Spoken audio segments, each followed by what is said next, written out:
अस्सलाम वालेकुम गाइस, कैसे हैं आप लोग। आज हम स्टार्ट करने वाले हैं एक नया चैप्टर जिसमें हम बात करेंगे मोशन और फोर्सेस की, राइट। इससे पहले हमने पढ़ा था काइनेमेटिक्स, और काइनेमेटिक्स के अंदर हमने पढ़ा था मोशन को, और मोशन को डिस्क्राइब करने के लिए हमने सबसे पहले डिस्प्लेसमेंट को डिफाइन किया था, फिर वेलोसिटी को, एक्सेलरेशन को, और उसके बाद इन सब की समरी जो कि गैलीलियो गैलीली ने करके हमें दी थी 3 इक्वेशन ऑफ मोशन की सूरत में। और 3 इक्वेशन ऑफ मोशन में हम पूरे काइनेमेटिक्स को डिफाइन कर दिया था, राइट। मतलब काइनेमेटिक्स की हर एक चीज़ को हम डिफाइन कर चुके थे कि कुछ एक गाड़ी की वेलोसिटी अभी इतनी है तो कुछ टाइम के बाद कितनी होगी, एक्सेलरेशन कितनी होगी, और ये सारी चीज़ें हम पिछले चैप्टर में पढ़ चुके हैं, राइट।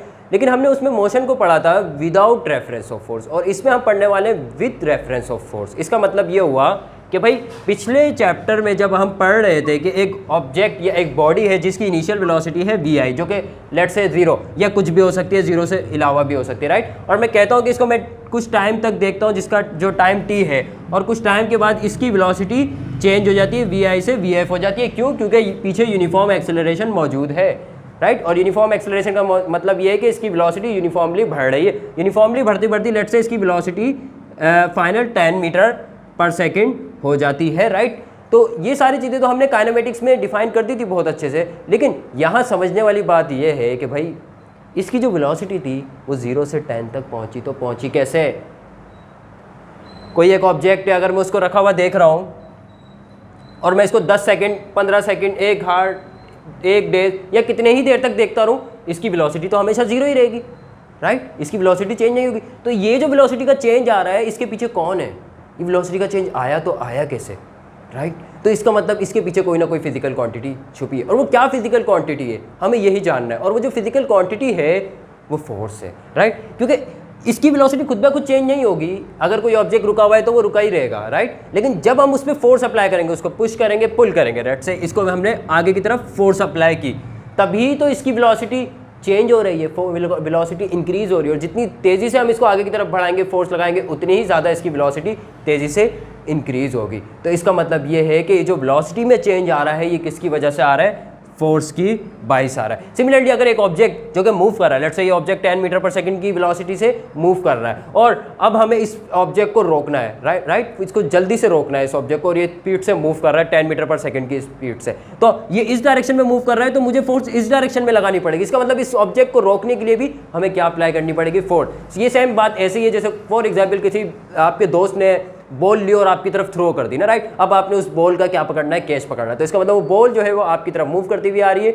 आपने उसकी वेलोसिटी को डिक्रीज करना है, तो आप उसको क्या करोगे? फोर्स लगा के उसके ऊपर कैच करोगे, राइट। तो सिमिलरली ये केस भी है। या फिर एक केस ये भी ले सकते हैं कि गाड़ी आपकी तरफ मूव करती हुई आ रही है, कोई और ऑब्जेक्ट आपकी तरफ मूव करता हुआ आ रहा है, आपने उसको रोकना है। तो इसका मतलब हमने फोर्स देखी 2 तरीके की। एक कौन सी फोर्स? एक पुश फोर्स जो कि यहाँ लगा रहे थे, पुश कर रहे थे, राइट। एक फोर्स हो सकती है पुल फोर्स। पुल मतलब आप इस ऑब्जेक्ट को अपनी तरफ खींचो, पुल कर रहे हो, राइट। तो एक पुश फोर्स हो गई, एक पुल फोर्स हो गई। अच्छा, इसके अलावा भी कोई और किस्म की फोर्स होती है? तो भाई हमने अपनी डेली लाइफ में देखा है कि आप जब किसी ऑब्जेक्ट को पुश करके छोड़ देते हो, राइट, कुछ वेलोसिटी देके, कुछ फोर्स लगा के छोड़ दिया, अब ये मूव करता है और खुद ब खुद आगे जाके रुक जाता है, कहीं कुछ डिस्टेंस पे आके रुक गया, लेट्स से यहाँ आके रुक गया। अभी सवाल ये है कि इसको तो रोकने वाला कोई था ही नहीं, यहाँ पर कोई था ही नहीं जो यहाँ से इसको रोक रहा था, लेकिन फिर भी ये कैसे रुक गया, राइट। फिर हमने कहा चलो एक काम करते हैं, ये जो हमारी सरफेस है ये काफ़ी स्मूथ है, राइट, हम थोड़ी रफ सरफेस लेते हैं, खुलदड़ी सरफेस ले ली, राइट। और फिर से हमने इस ब्लॉक को उतनी ही फोर्स लगाकर आगे की तरफ पुश कर दिया। अब पुश करने की सूरत में इस बार और पहले रुक गया, राइट। तो भाई इस बार भी रोकने वाला तो कोई था नहीं, तो दोनों दफ़ा ही रुका, और रुकने के साथ साथ इधर जल्दी रुका, इधर देर तक चलता रहा आगे, क्योंकि ये सरफेस जो ये बिल्कुल प्लेन है और ये खुलदड़ी सरफेस है। इसका मतलब ये है कि यहाँ पर भी कोई फोर्स है जो कि ऑब्जेक्ट को मूव करने से रोकती है, हर वक्त वो इसके ऊपर एक्ट हो रही है। और वो फोर्स किस वजह से? वो फोर्स है कॉन्टैक्ट की वजह से, इस सरफेस का इस ब्लॉक के साथ, इस सरफेस का इस ब्लॉक के साथ। और वो फोर्स इधर ज़्यादा है, इधर कम है। इसका मतलब सरफेस आपकी जितनी ज़्यादा खुलदड़ी है वो फोर्स उतनी ज़्यादा है, और उस फोर्स को नाम दिया हमने फोर्स ऑफ फ्रिक्शन का, राइट। और ये फोर्स ऑफ फ्रिक्शन के बारे में भी हम आगे जाके पढ़ेंगे कि फोर्स ऑफ फ्रिक्शन होती क्या है। इसी तरीके से अगर ये एक मार्कर है, राइट, ये ज़मीन पे रखा हुआ है, लेट्स से मैं इसको उठा रहा हूँ ऊपर की तरफ, तो यकीनन मुझे फोर्स लगानी पड़ेगी। विदाउट फोर्स तो मैं इसको नहीं उठा सकता, वरना ज़मीन पे रह जाएगा अगर मैं इसके ऊपर फोर्स नहीं लगाऊंगा।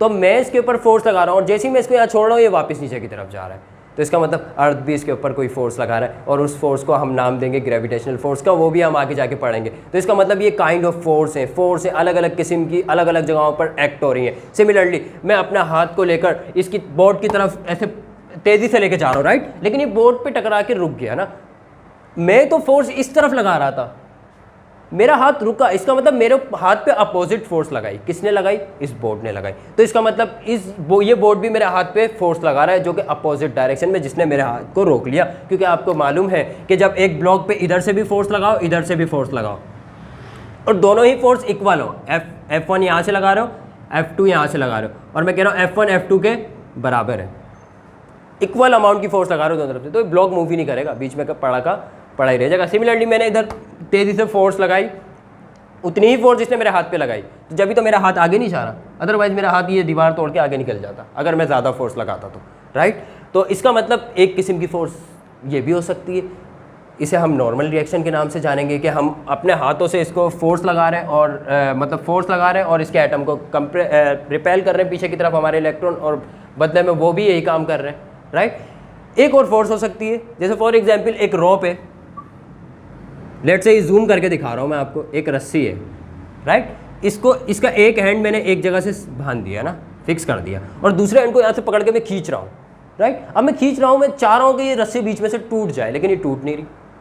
अगर मैं हद से ज़्यादा फोर्स लगा दूँ, हद से ज़्यादा, जो कि इसकी लिमिट से ज़्यादा हो, तो ये रस्सी क्या हो जाएगी, टूट जाएगी। लेकिन जब तक नहीं टूट रही तब तक तो समझ लो ये जो रस्सी है ये अपोजिट फोर्स लगा रही है, राइट। यकीनन इसके अंदर की जो एटम है वो एटम फोर्स लगा रहे हैं, अपोजिट फोर्स। मैं इसको एटम को दूर दूर करना चाह रहा हूँ, वापस करीब आ रहा है, राइट। तो ये फोर्स भी पढ़ेंगे हम कि आगे जाके ये किस टाइप की फोर्स है। यकीनन ये फोर्स ऑफ टेंशन होगी, राइट, ये फोर्स काफ़ी टेंशन देगी हमें भी। और इसके अलावा और भी किस्म की फ़ोर्स हो सकती हैं, या फोर्स के इफ़ेक्ट क्या होते हैं। जैसे फॉर एग्जांपल मैं फोर्स से क्या क्या कर सकता हूँ। लेट से एक बॉलर आया, बॉलर ने बॉल आपकी तरफ फेंकी और आप बैट्समैन हो, आप बैटिंग कर रहे हो ना, राइट। तो बॉलर ने बॉल आपकी तरफ फेंकी, आपने बैट से बॉल को वापस उसी की तरफ हिट कर दिया। इसका मतलब ऑब्जेक्ट की मोशन की डायरेक्शन को ही चेंज कर दिया, उसकी वेलोसिटी को ही चेंज कर दिया। तो फोर्स लगा के आपने बैट से फोर्स लगाई, पहले बॉलर ने क्या किया, फोर्स लगा के आपकी तरफ फेंका, आपने क्या किया, फोर्स लगा के डायरेक्शन को ही चेंज कर दिया, वापस उसकी तरफ फेंक दिया। तो फोर्स लगा के ऑब्जेक्ट की डायरेक्शन को भी बदला जा सकता है, राइट। सिमिलरली एक बॉल है, लेट्स से ये एक प्लास्टिक की बॉल है ना, आपने इसके ऊपर यहाँ से यूँ पकड़ के इसको कंप्रेस कर दिया ना, फोर्स लगा दी और इसका शेप बिगाड़ दिया ना, उल्टा सीधा शेप हो गया इसका, और ये काफ़ी साइज में छोटी भी हो गई, राइट। तो इसका मतलब आप फोर्स लगा के इसके शेप को बिगाड़ भी सकते हो, राइट। तो देखो फोर्स कैसे कैसे काम कर रही है। एक रॉड है, लेट्स से ये एक रॉड है, आपने फोर्स लगा के इसको बेंड कर दिया, राइट। सिमिलरली लेट्स से एक स्प्रिंग है, ये बड़ी रेस्ट की सूरत में पड़ा हुआ है, अभी रखा हुआ है, ये कोई इसको कुछ नहीं कर रहा। आपने क्या किया, अचानक से इसको पकड़ के स्ट्रेच कर दिया, फिर आपने थोड़ी देर बाद इसको पकड़ के कंप्रेस कर दिया। तो आप देख रहे हो, जब आप इसको पकड़ के स्ट्रेच कर रहे हो, खींच रहे हो, तो ये स्प्रिंग नहीं चाह रहा मैं स्ट्रेच हो। इसका मतलब स्प्रिंग के अंदर भी एक फोर्स मौजूद है जो इसको स्ट्रेच नहीं होने दी, और आप एक फोर्स लगा रहे हो जो वो फोर्स लगाकर इसको क्या कर रहे हो, स्ट्रेच। जितनी ज़्यादा फोर्स लगा रहे हो उतना ज़्यादा स्ट्रेच हो रहा है। फिर सेकंड केस में आप क्या कर रहे हो, इसको कंप्रेस कर रहे हो, अब फिर से ये स्प्रिंग नहीं चाह रहा मैं कंप्रेस हूँ, और फिर जितनी ज़्यादा आप फोर्स लगा रहे हो उतना ही ज़्यादा इसको क्या कर रहे हो, कंप्रेस कर रहे हो, राइट। तो कंप्रेस करके आप मतलब फोर्स से क्या कुछ नहीं कर रहे। तो फोर्स कितनी यूज़फुल है फिजिक्स में पढ़ना, इसको समझना, इसके ऊपर बात करना, राइट। और आप देखेंगे कि नेक्स्ट वीडियो में हम किस तरीके से फोर्सेस के ऊपर बात करेंगे, और न्यूटन के वो 3 लॉ, यकीनन जिन 3 लॉ ने मैकेनिक्स को पूरा किया था। मैकेनिक्स को एक नया जन्म दिया था, राइट। डायनेमिक को, जो काइनेमेटिक्स तो गैलीलियो ने कर दी थी, डायनेमिक्स की जो शुरुआत वो न्यूटन के 3 लॉ से ही हुई थी, राइट। तो उन 3 लॉज को हम डिटेल में स्टडी करने वाले हैं, राइट। वीडियो पसंद आने की सूरत में चैनल को सब्सक्राइब करना ना भूलिएगा। Thank you so much.